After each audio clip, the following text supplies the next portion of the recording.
శ్రీ లలితా సహస్రనామ శ్లోక వివరణ శ్లోకములు 113, 114.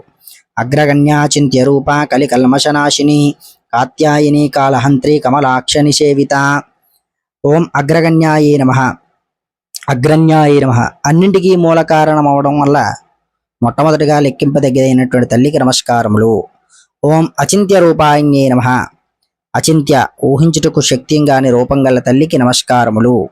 లలితాంబిక శుద్ధ చైతన్య స్వరూపం అవడం వల్ల ఆ తల్లి స్వరూపాన్ని ఊహించడానికి ఇంద్రియాలకు మనస్సుకు కూడా శక్యం కాదనమాట. ఓం కలికల్మషనాశిన్యై నమః. కలిలోని పాపాలను నశింపు చేయు తల్లికి నమస్కారములు. 3 పాదాల అధర్మం కారణంగా కలియుగంలో పాపాలు ఎక్కువ అవుతాయి. కాబట్టి భక్తులను ఆ పాపాల నుండి జగన్మాత రక్షిస్తుంది. ఓం కాత్యాయన్యై నమః. సకల దేవత తేజస్సును ఆవిర్భవించిన తల్లికి నమస్కారములు. ఓం తేజస్వరూపిణి అయినటువంటి కాబట్టి అమ్మవారికి కాత్యాయని అని కూడా పిలుస్తూ ఉంటాం. ఓం కాళహంత్రి నమః. కాలమును అంటే మృత్యువును హరించుదైనటువంటి తల్లికి నమస్కారములు. సమస్తాన్ని హరించే కాలాన్ని ప్రళయమునందు జగన్మాత తన లోనికి లీనం చేసుకుంటుంది కాబట్టి ఈ నామానికి అలా చెప్పడం జరిగింది.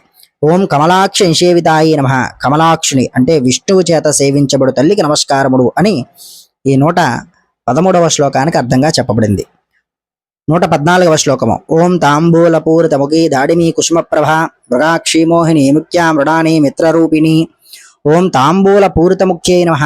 తాంబూలంతో పూరింపబడిన వల్ల ఎర్రబడిన నూరు గల తల్లికి నమస్కారములు. ఓం దాడిమీ కుసుమప్రభాయి నమః. దానిమ్మ పుష్పం వంటి కాంతితో ప్రకాశించు తల్లికి నమస్కారములు. ఓం మృగాక్షి నమః. లేడి కన్నుల వంటి కన్నులు గల తల్లికి నమస్కారములు.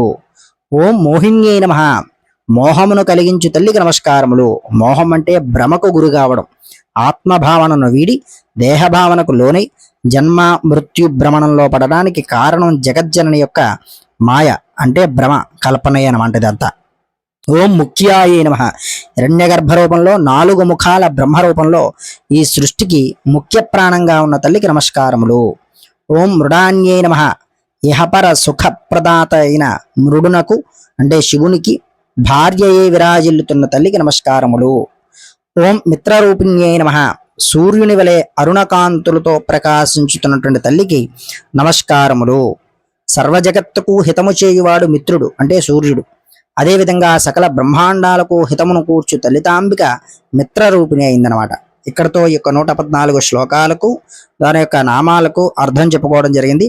మరొక ఛానల్లో మరొక శ్లోకంతోనూ అర్థంతోనూ మేము ముందు మళ్ళీ కలుస్తాను. ఛానల్ సబ్స్క్రైబ్ చేసుకోండి, లైక్ చేయండి, ఈ సమాచారాన్ని 10 మందికి అందజేయండి.